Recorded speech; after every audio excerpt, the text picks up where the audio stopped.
புதுசாக விட்ட பை மாற்றி சாமி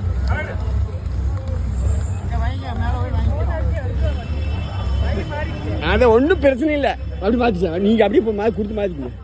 ஒன்றும் பிரச்சனை இல்லை சாமி. என்னங்க சாமி ஒரு போட்டாவை எடுத்துக்கிறா என்ன சாமி நீங்க சாமி அந்த பையத்துக்கு எப்படி பிடிங்க இந்த பையன் சாமி நீங்க சரி சாமி சொல்லுங்க போ. இந்த பையன் தூக்கி மடியில் வச்சு விடுங்க சாமி. வெய் சாமி குயிக்காக நிச்சு அந்த நிற்கிறாங்கல்ல என்ன சாமி போ போன் வைங்க சாமி அவரு குடிசாமி நீச்சல்ல அது எங்க போன அந்த போனை கையில வைங்க சாமி. இது நம்ம போன அங்க இருக்கு சாமி. என் போன அதுல இருக்கு.